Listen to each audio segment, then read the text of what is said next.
Hi, Steve. Hi, Jim. Hey, have you ever had one of those weeks where you just feel like you're losing a grip on reality? Huh. No. Why do you ask?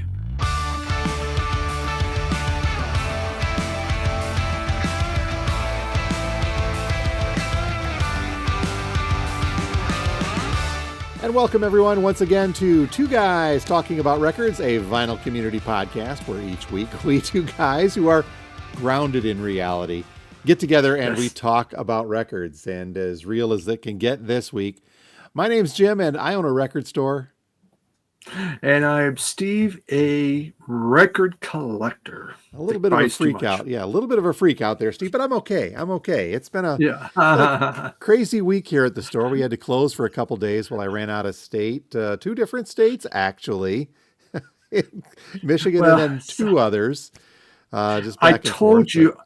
Well, I warned you when you were doing that stuff about Taylor Swift and getting on her. I said there would be retribution. I mean, you had to run out of two different states just to escape the Taylor Swift hit squad. oh yeah, well, I'm in hiding a little bit. But one of the states Yeah. was over to Wisconsin, and I got to visit a cool record store over there while we were visiting our daughter Katie and her fam, and then I had to run down to Ohio for another family thing. So I'm back and trying to catch up on it. But man, I tell you what, this week we couldn't have picked a better week with me running all over the place to talk about albums and or groups that just aren't real. How's that? That's right. How would you They explain the don't top? Yeah. exist. How would you explain the topic this week? Yeah, well, it is. It's those favorite groups that you just love and you love their music, but they're not real, folks. Oh, what the heck, man? I did put a little kind of caveat on the stuff that I pulled. And I guess my grounding for this is, do they exist in Discogs as that group? Mm, And most of yeah, mine do. And that's kind of the keystone, I think, to look at this. Some of your favorite bands that aren't real. yeah. No, the ones I pulled, they're in Discogs. They go under that group name, but Yeah, we'll say once you dig into it, it's not real. that's not real, man. So we will get to all of that in just a couple of minutes, but I think we got to spend a little extra time on pickups this week because I'm having one of those weeks where I've got a stack of recents to add in, but I did visit another record store, which is kind of a rarity for me, given my time. But I took some time while I was in Wisconsin to stop by Rock and Roll Land, a favorite over Very in Green nice. Bay. I've been there before and stopped and reacquainted myself and spent some time looking around. And was going to stop at another one just up the road from there in Green Bay. We had a little bit of time, but when we found it, pulled up to it, it turns out that it was a record store inside of a provisioning shop of sorts, Hmm, so, where they sold bongs and stuff. So the records were kind of a yeah. second. It's not legal in Wisconsin like it is in Michigan, but I just like, what, Okay. we should probably get going. So I said, I don't feel like digging through a crate and sorting through a bong load of bongs just to find a few Yeah. records. So that's my woe, but I did find something very cool. But as we do normally, let's start with you because you always get a lot of cool stuff too. Well, I do find it kind of ironic that 1 week later, after we talk about purging, we each had a lot of records to show. So, Was that last week? yeah, I mean, we just need to go back and rewatch that. Oh, Somehow yeah. we missed something. We are the personification of hypocritical record collectors. Get rid of your stuff. Look at my stuff. That's right. Okay, well, yes, I do have some. I have some interesting finds this week. The first one's not so interesting. I just I got my upgrade on the Chambers Brothers. I showed this a week, I think last week or whatever, but the one I bought had stereophonic pops and clicks, and I just didn't want that part of the stereophonic sound. So this is a very clean copy. And Jim, as you know, it's not easy to find a clean copy of the Chambers Brothers. No, no, This one here. they were a party album of sorts for some reason, but yeah, Mm-hmm. that one in particular because it's got the extended version of "Time Has Come Today" as well, Yeah, it does. which Yeah, is that's trippy. It's the one to have. Yep. I have a Detroit group Oh, that it is the the Power of Zeus. Are you familiar with that? They're out of Detroit, I am not. off Rare Earth Records. Okay. And so we have the Gospel According to Zeus. This is some real nice psych. I There's a channel, Vinyl Piper, and he is huge into psych. He goes out and he even in Record Collector magazine he puts in a list of what psych albums he wants, and he buys originals. Wow. So and he keeps eyeing my Zamrock collection with much interest. But so he had shown this, and so this is a Vinyl Me Please reissue. This is when Vinyl Me Please put out cool stuff. And but they're out of Detroit. It is actually a religious band. Hmm. I can't tell. I don't know. All I know is that it's trippy and really full of psych. And for a religious band, they're talking about Zeus. Maybe that's the religion. They worship the Roman gods. I'm not Greek sure. ones. I believe Zeus was Greek. I think. Was he? Well, yeah. Well, the Greek and the Romans they combined. Maybe Zeus was? Yeah, Zeus was the Greek version. There's a Roman version too. Okay. But yeah, Regardless, cool they stuff. made some great psych in both Greece and Rome. Power of Zeus. I think this might have been their only album, but this is out of Detroit. I will look for that Then, one too on Rare Earth. Dick Dale. I had this. I saved the vinyl, and it's all the Dick Dale I need. It's the greatest hits. I mean, otherwise he has all those albums, but they kind of sound samey after a while. So this has the cool stuff on there. We got Miserlou, so what more can you ask for? So nice to get that in. Nice reissue. It's colored vinyl on there. Again, I have my originals in there, and isn't that pretty? Yeah, come here. There we go. So I'm trying. I have some. I'm just trying to bring back in because I just have them in white. Mm-hmm. This was out of Canada for our Canadian viewers. The Gruesomes. How about that one? In time for Halloween. Yes. This is a garage rock band from the 80s.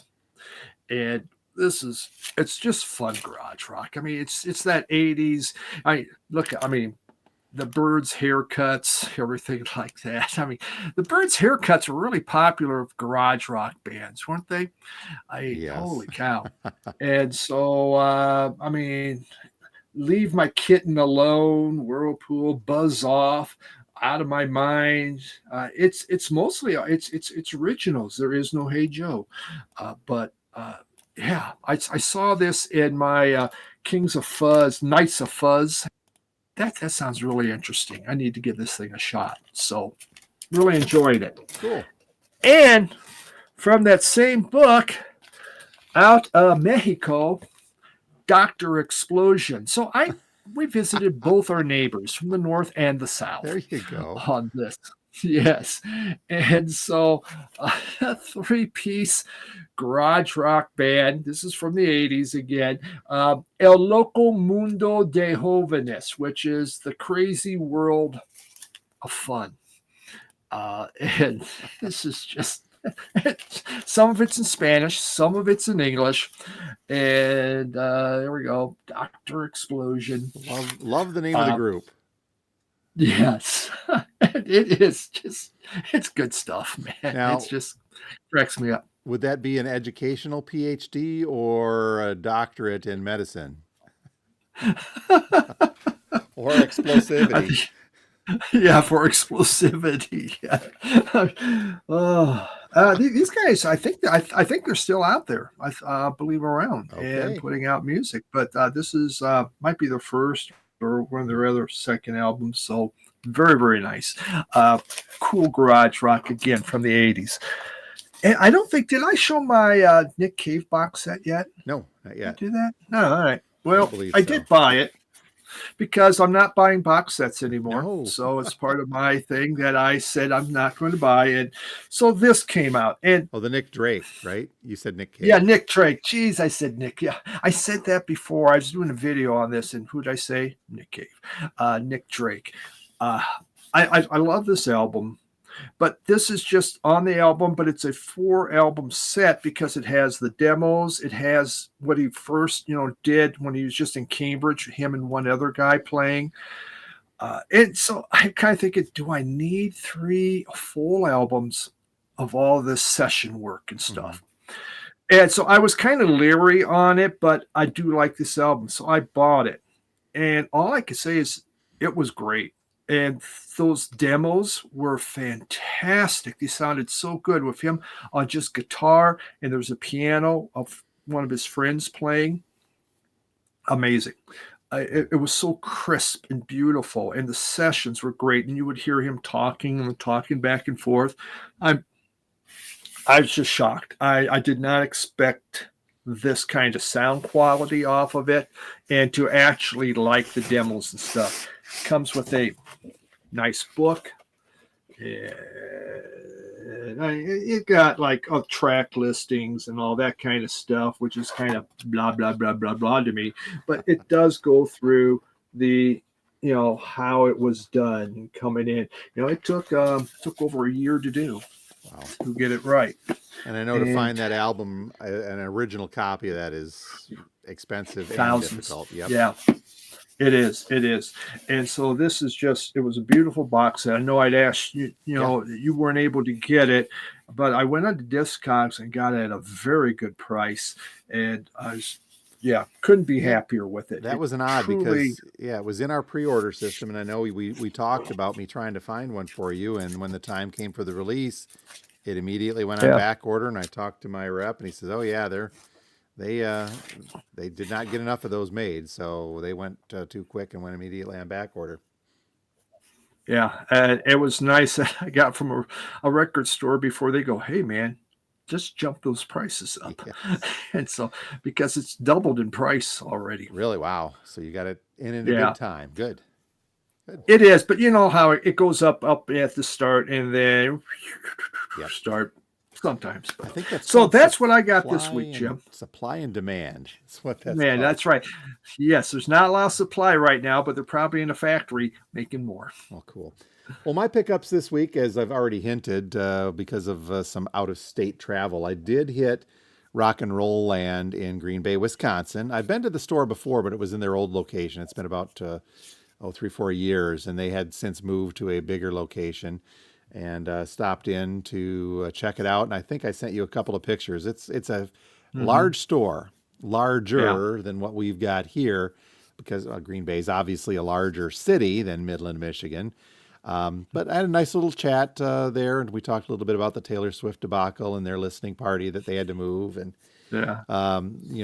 speaking a little bit toward Record Store Day, Black Friday, in the midst of me walking around checking some stuff out.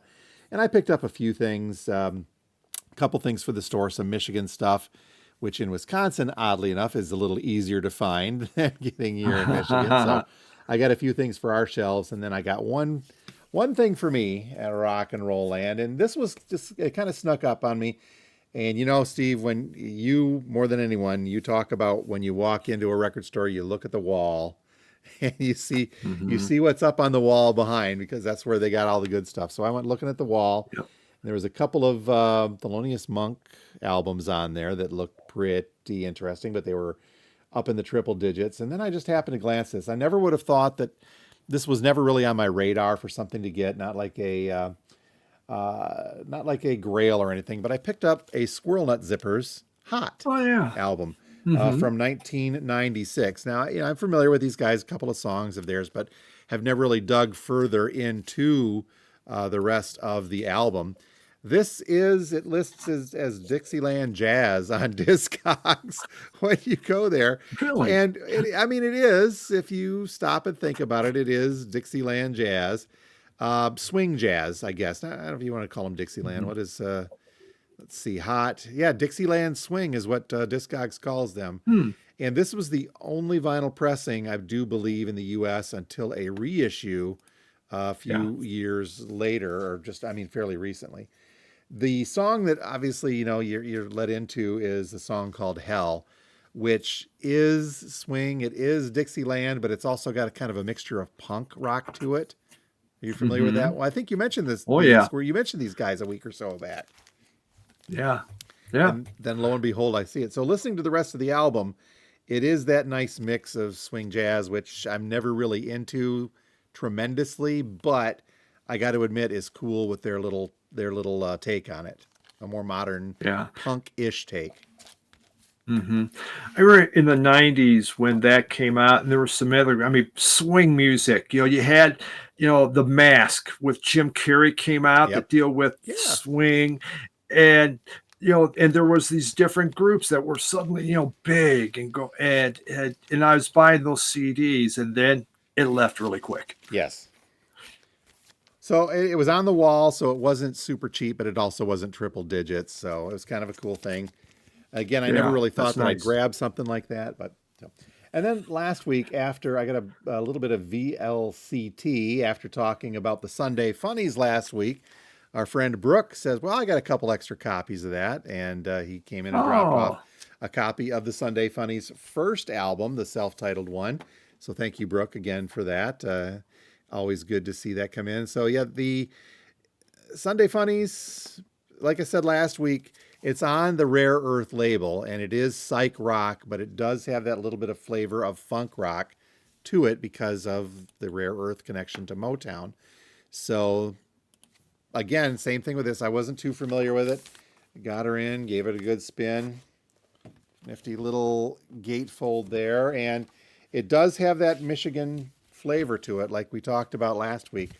This one in hmm, particular, too, it's really got a kind of a Grand Funk Railroad flavor at times, with a little bit of harder okay. rock on there as well. But so it's cool. So I guess now I'm a Sunday Funnies completist. There we go. And by I the know. way, hi Brooke. How you doing, Brooke? Thanks again for bringing that in. Yeah, they're only two albums. I had to look and double check. Okay, the rest of my pickups this week. I warned you last week, Steve, that I was going to go down a rabbit hole, and I did Uh-huh. decide to go with the Gomez reissues. So that Mm, means they came okay. in, and I have got a copy of Bring It On. This one is on, I think, red vinyl. I haven't even opened these two yet.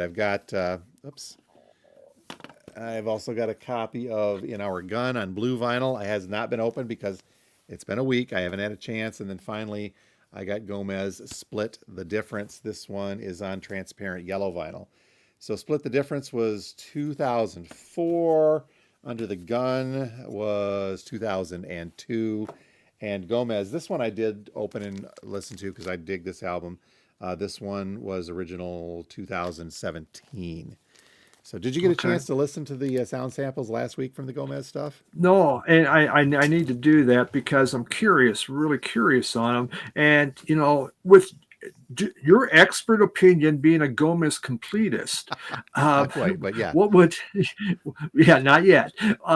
Where would you start with the I Gomez? would probably start at the beginning. Like I said, I have had Liquid Skin for a little while now. Let me call up the Gomez stuff here. How We Operate was good.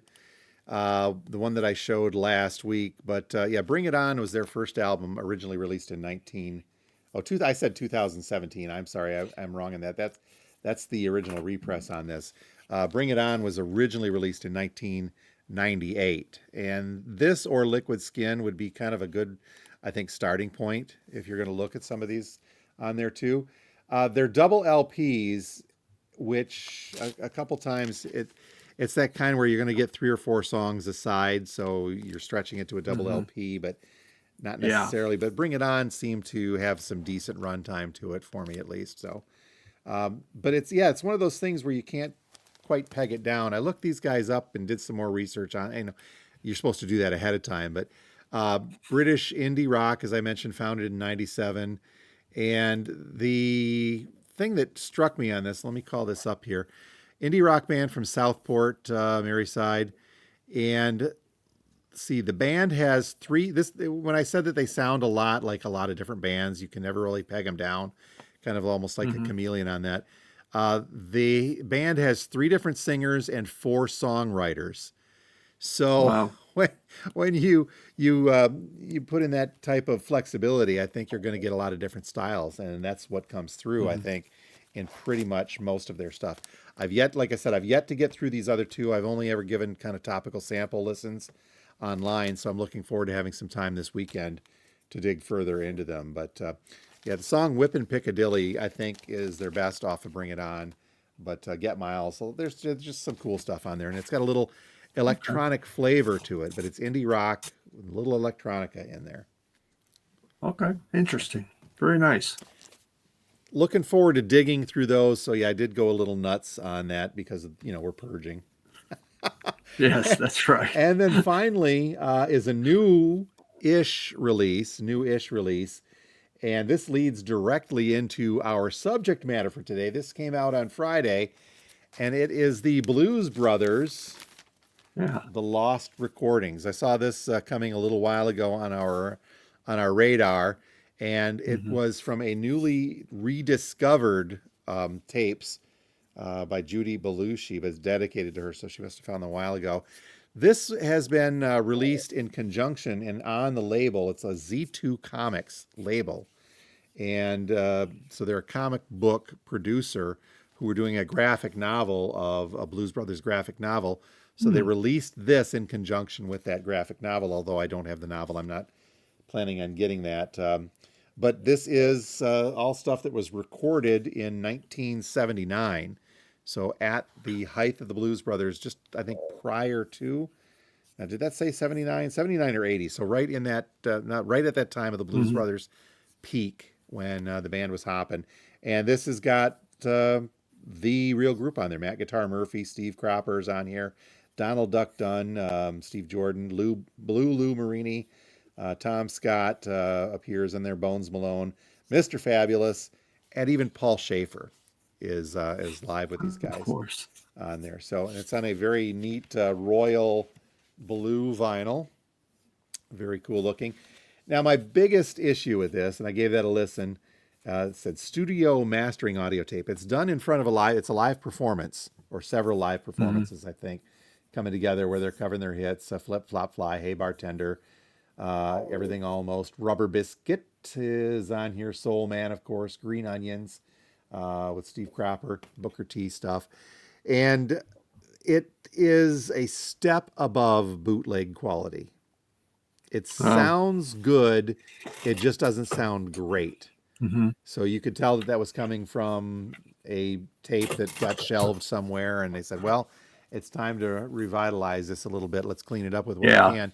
Now, that being said, this is also one of those things where the performances are so energetic. They're so much fun to listen to that I can put that, I can shelve that quality back a little bit in my mind and say, this is good stuff. And so I do tremendously enjoy this because of the way it is. There's a little banter in there as well, where they talk, Elwood's talking about electronic music, disco electronic taking over. Everybody's going to have that instead. So enjoy the blues now while you get a chance to do so. Yep. So 13 unreleased live performances from the Blues Brothers, which is a band, Steve, that doesn't exist technically, but they do. Technically, yes, they do. Do they or don't they? Before we get to the subject at hand, I'll remind you folks that we do put together a Spotify playlist of all of the music, most of the music that we talk about, depending upon if I can find your Dr. Explosion. Yeah. And the Sunday Funnies I know are not in there, so we'll have to just kind of leave you to your own to find those. But we'll put that Spotify playlist in the description of both the Spotify episode and the YouTube episode of today's podcast. So make sure you check that out when you're done listening, of course, and you get a chance to do so. But so, Steve, how did this subject matter come about? Bands that aren't real, but you would argue that the Blues Brothers are a real band, just like you would argue Spinal Tap is a real band. Yeah, but they're not. No, they're not. This idea came about through one of my favorite songs. And I got in my very first K-Tel compilation around 1969, 1970. It was a group called Crazy Elephants. And in fact, this was an album that I went out and Dylan from Noble Records many years ago sent me this because he knew I really, really wanted a copy of this because it had Gimme Gimme, what, oh, see, I can't remember it now. Gimme Gimme Good Lovin' was on here. Their version just was so good. And I loved it on this compilation that I had, this K-Tel or Now, whatever compilation. So, when I got the album and then I had Discogs and I put it in and it said this group wasn't a real group.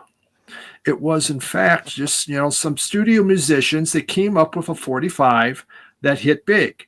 Well, how do we get promote it? Well, we got to have a group. Well, these studio musicians, they're not going out, so they had to create a group to go out and play that, and they became the Crazy Elephants. Huh. So that's kind of, I just thought, how about that? And then you start looking, and that they weren't the only one in the 60s or even later that's happened to, where maybe some studio musicians come up with this hit and, well, who's going to tour it now?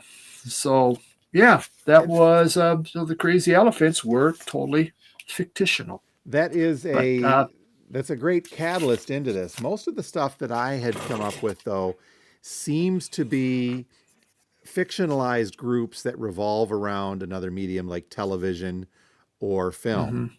mhm, yeah. Obviously the Blues Brothers, and we'll call this up and start with them since we talked about that, started as a skit on Saturday Night Live. In fact, the early Mhm. Blues Brothers, they wore bee suits Oh before they, yes, yeah, that's you remember right. the bumblebees. But Hmm. that proved to be a popular thing. Dan Aykroyd and John Belushi had the musical chops along with the SNL band, the guys that we mentioned earlier that are both all on this and the film and both films actually. And it expanded into, okay, here's a fictional group. Not the first, by the way, but it expanded into being an actual group. So you get stuff like the Blues Brothers band that toured, together before Belushi's death. They did exist as a band, albeit pseudonyms for Jake and Elwood, or with Jake and Elwood. Hmm. Yeah, I had been looking into some of this, and there was a Buddha Records. They had what's called Super K Productions, and from Buddha Records, there's Jerry Casante and Jeffrey Katz, and they would come up with these different hit songs. The Ohio Express. You're familiar Yeah. with the Yep. Ohio Express? Fictional. Again, Yeah. they made up Fictitious. this Yep. 45. And now we got to make a band to to go play this, somewhere.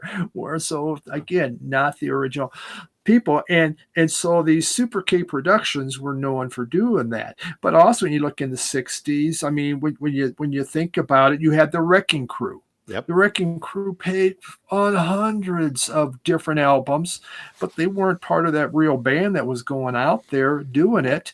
Or even the Funk Brothers with Motown. I Yep. mean, they played on everything. You'd have one person, but you'd have to create a band to go out there and do it. So you might have the solo artist in that case, but you have to come up with this whole new band thing. There was a great documentary, and I forget the name of it, but it revolved around the Wrecking Crew several Yeah. years back that talked a lot about what they were able to do.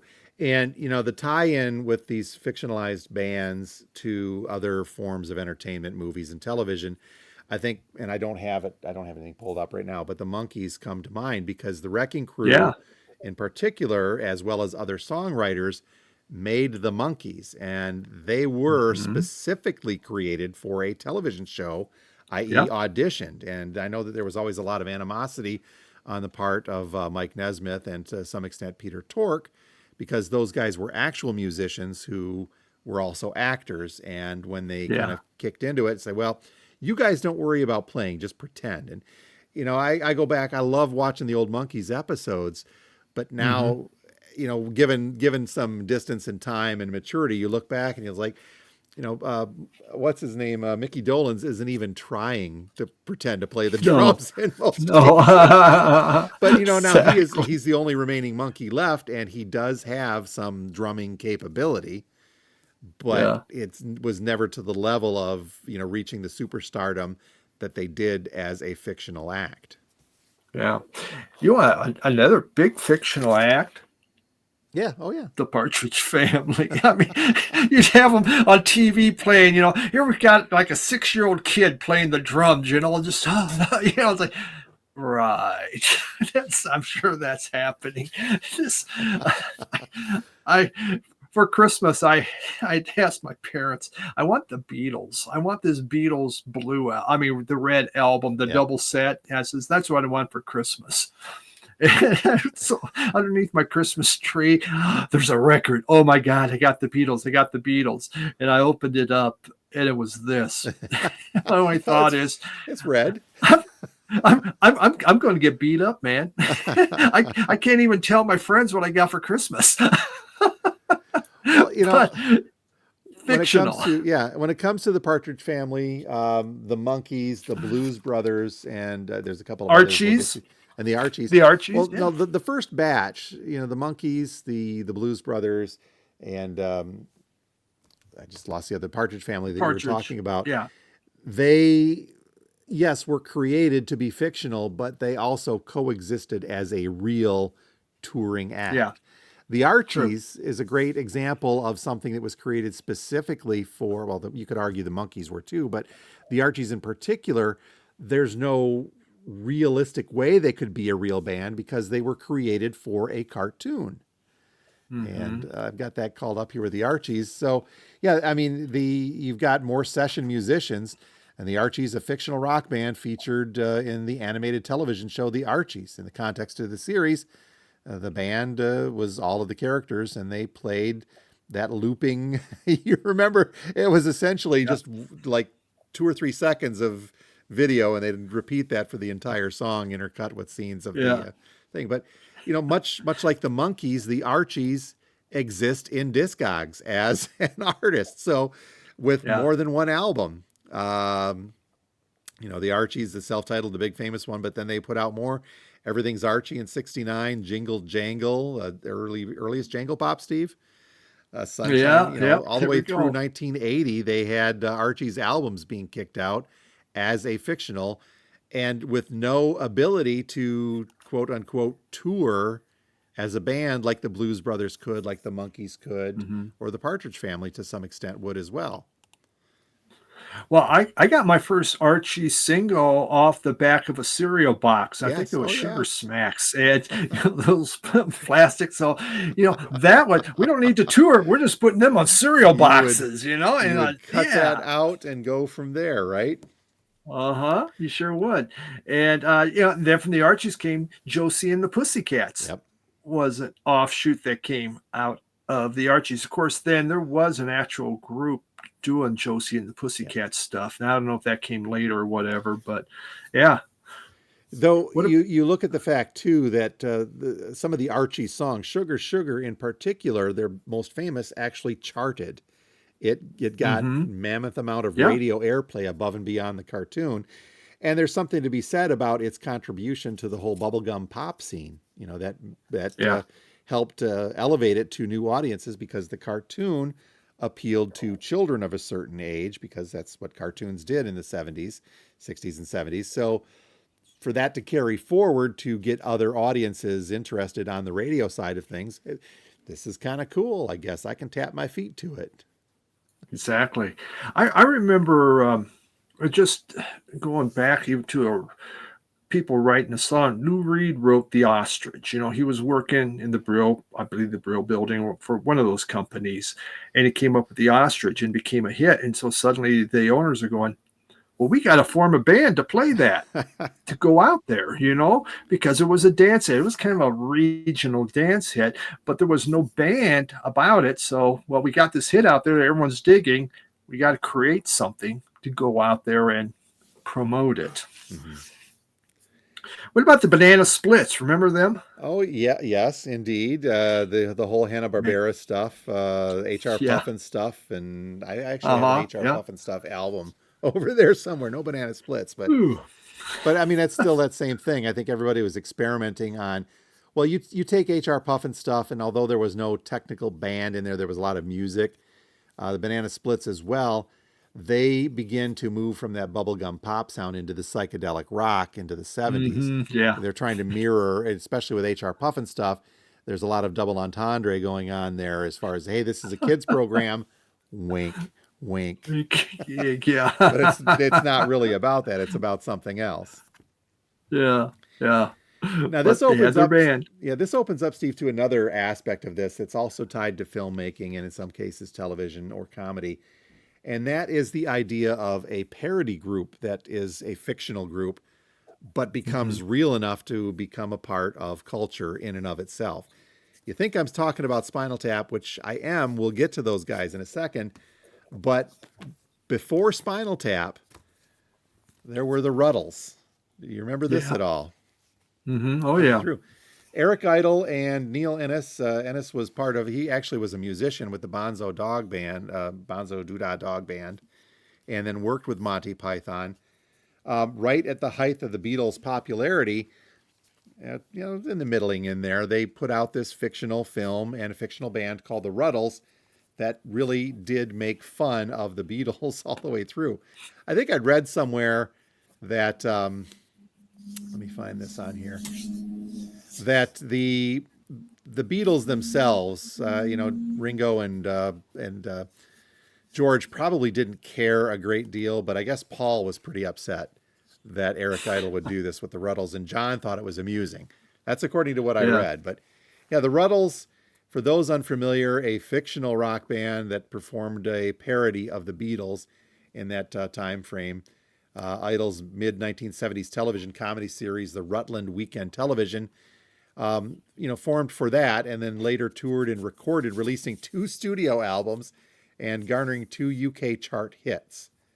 And the band toured again in 2002. I think it's right up until Ennis' death in 2019. So, yeah, this, it's almost really a direct parody of the Beatles, and I think that this kind of paved the way for what Spinal Tap would become in the late 70s. Hmm. And yes, I said late 70s, even though it was in the 80s there. Now, my copy of the Ruddles, I got to tell you, I really haven't listened to this much at all, but it is fun.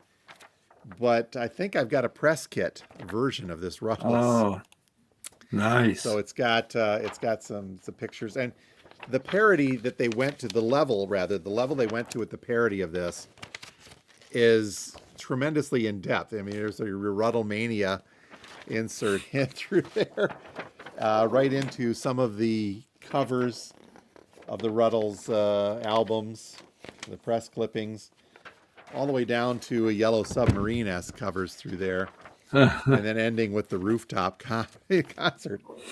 But then, I've got in this, somehow we've got like the press. I've got some, let me Yeah, call this up a nice. little closer, some press material. I don't think this is official, but I can never tell with this. There's like newspaper clippings. The Ruddles Hit America. There's even a napkin in here with the Ruddles through there. So I'm at odds to, I have to do more research on how much of this came about, but there is a lot of Ruddle stuff in this, and this is again the length to which they went. There is a giant Ruddles poster included on this that Uh, mimics the cover of everything from Let It Be to Sergeant Pepper, Magical Mystery, yeah. and But yeah, if you've heard the Ruddles, you may have seen some clips before, but I think that got eclipsed in the 80s by Spinal Tap. But it's more of a comedy-esque type of parody thing that they went through with the Ruddles albums from Eric Idle. Yeah. Yeah. Remember that well. Now, Spinal Tap, we might as well go there. Can we go there yet? Yeah, Okay. go there. Spinal Tap in 1984 was the film release, but they got their start, actually, I'd read in 1979, much like the Blues Brothers, because it started as a skit. It was a pilot skit that Rob Reiner was working on at the time. It was a comedy show on ABC, and part of that comedy show was a skit that mimicked the Midnight Special show. And so Rob Okay. Reiner was actually playing, and you can find this on YouTube. It is out there. He played Wolfman Jack, and he introduced this British band called Spinal Tap, and brought them onto the scene. So much like the Blues Brothers getting their start in a skit on SNL, the fermentation, if you will, for Spinal Tap got its start in almost the exact same fashion. So, based upon that and the reception that they got from that, Reiner, of course, began working on his idea for a film and then created the mockumentary. Now, my copy of the Spinal Tap, I know I've shown this before. I actually do have the press kit that goes with the original Spinal Tap because I had a promo copy from that. But much like the Ruddles, they went all in on selling this as a real band and fooled a lot of people at the time. And much like the Blues Brothers, Spinal Tap went on to actually release other albums as Spinal Tap. You get Christopher Guest, Michael McKean, and Harry Shearer culminating, and I have not seen the new film yet, and I probably should get around to seeing that, but culminating in the new film this year with The End Continues and the album that goes along with that. Yeah. Yeah, that was definitely fit right in.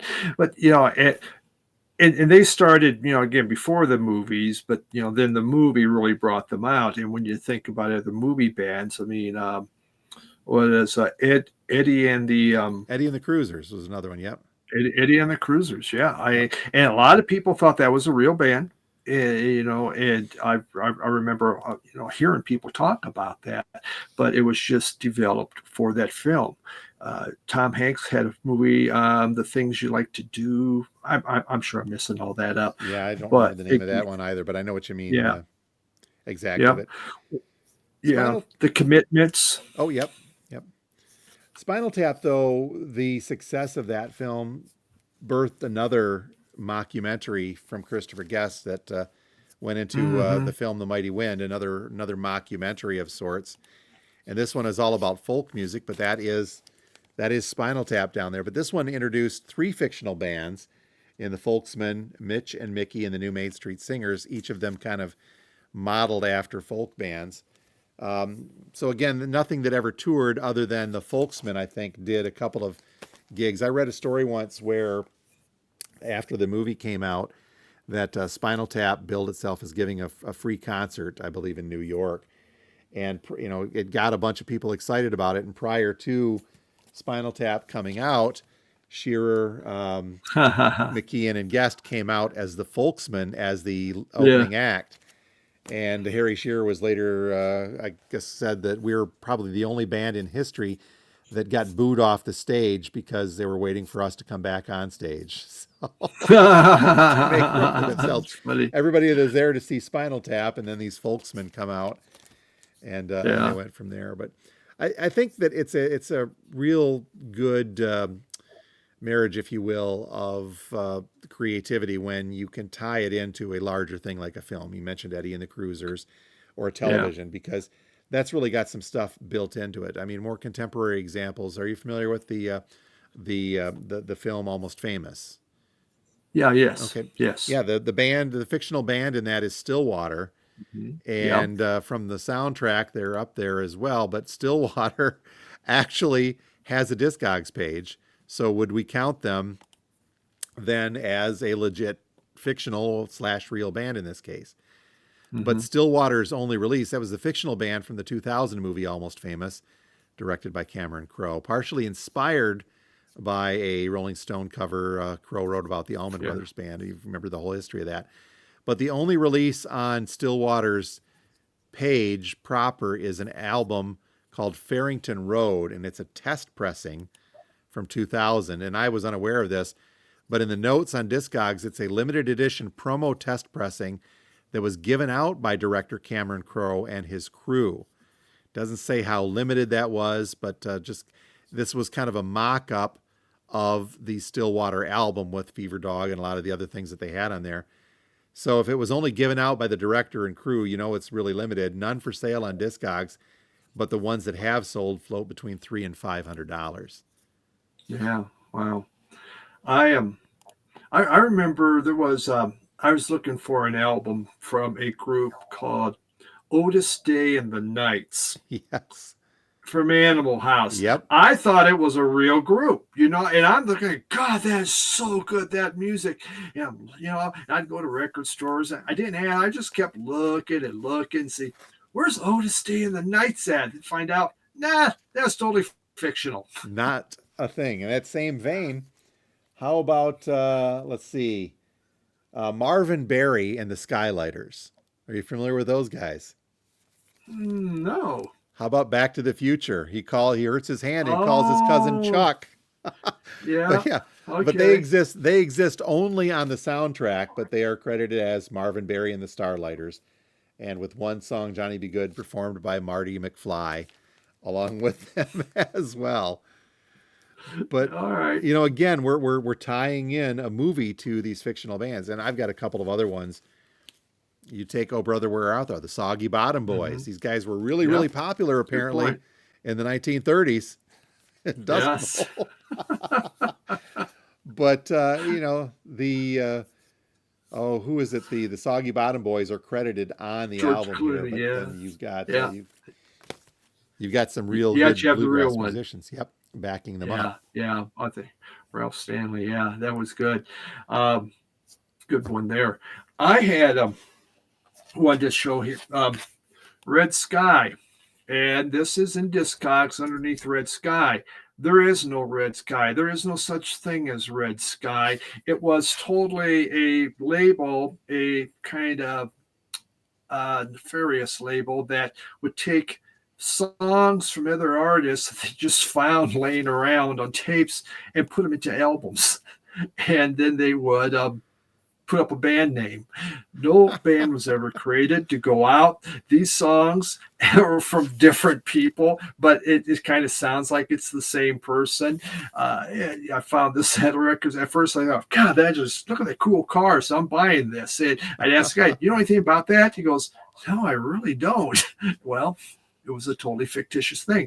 It is in Discogs, Red Sky. They only got one album, but that the record label Guinness Records was known for doing that and really some stealing stuff from other artists, putting them out. So, along with this whole idea of a completely fictional band or artist out and touring and creating albums so that they get that entry into Discogs, so the ones we've been talking about. The other aspect Yeah. of this, Steve, that I kind of popped up when we were talking about and researching this was the idea of an existing band creating under a pseudonym. They create a fake Mm-hmm. persona, if you will, for whatever reason, artistic, or they're just trying to be funny or something. But we can kind of kick that off. I mean, there's several examples, but one of the best ones, we have to go ahead and talk about the Ruddles, was the Beatles and Sergeant Pepper in kicking this out.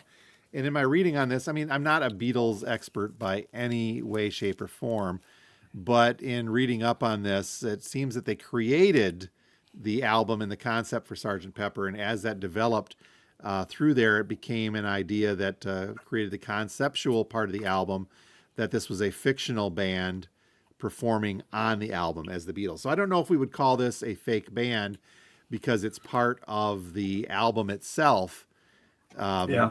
about a fictional band. So I don't know where you fall on something like that, as that's not truly a fake persona of sorts. It's just Mm-hmm. the band releasing a concept album around a fictional band. At least that one, everybody knew that was the Beatles. I mean, Yes. there was no question about it. But some other ones, that's not the case. Well, Chris The Gaines does. Dukes, What's that? Dukes of the the Stratosphere. Dukes, Stratosphere. Yep, I don't have my Yeah. Dukes album out, but yeah, that's XTC essentially, and that caught everybody by Mm-hmm. surprise. A few weeks Nobody back knew too. that. Yeah, a few weeks back too, we mentioned Klaatu, that everybody Yeah. thought was the Beatles, but in actuality was not. So maybe folks were saying maybe they're capable of doing this, but Uh-huh. yeah, Dukes of the Stratosphere is another great example on this. Does the name Chris Gaines mean anything to you? I've heard the name. Yeah. Uh, This is another one. Chris Gaines is Garth Brooks. It was a fictional oh, that's right. alter ego that he did originally for a movie project, but Brooks assumed the Chris Gaines personality in '99 and recorded one album under the name that charted 3 singles on Billboard. So that is the only one out there. It's greatest hits of Chris Gaines, but they mentioned Garth Brooks in there. I remember that being a little bit of a controversy because it wasn't originally. I mean, he even made himself not look like Garth Brooks to get the emo haircut and everything to, Mm-hmm. to kind of go with that. But I remember a lot of people were like, upset that the fact that he would try to get in something like that and make that a little odd. Yep. Yeah, I think that's happened with other artists. They put on a different persona just to go out there and try something different or see what happens. Well, David Bowie. You look at that, the whole, but again, like Sgt. Pepper, the whole Ziggy Stardust was more of a conceptual and a performance thing for Bowie. I don't think he was trying, and I'm sure the Bowie experts will correct me on this, if he was trying to create an alter ego or if it was just a part of the performance heading out. Yeah, I think it's part of a shtick. Yes. What about Milli Vanilli? You're opening up a new can of worms there, because you've got somebody pretending to be a real band until they got caught doing it. Yeah, that wasn't. Yeah, exactly. Is it real? I don't know. You know, and I've seen memes more currently that show Milli. It's like older pictures of Milli Vanilli looking annoyed. You know, Milli Vanilli watching people lip sync to TikTok videos and get millions of views. So they're the ones that got in trouble for it, but now everybody's doing it, type of thing. Yeah. It's still a great deal of fun. There's one I missed, Steve. I can't believe I did this. And this is a fairly current, now not current because it's already an old film, but the fictional band Sex Bob Am from Scott Pilgrim versus the World.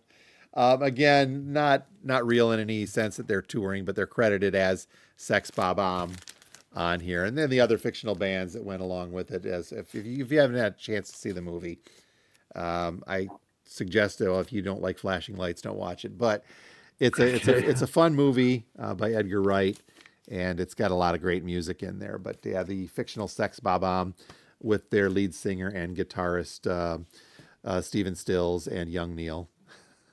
Oh, wow. Okay. Tons of fun. Yeah. So do you feel a little more grounded in reality, Steve?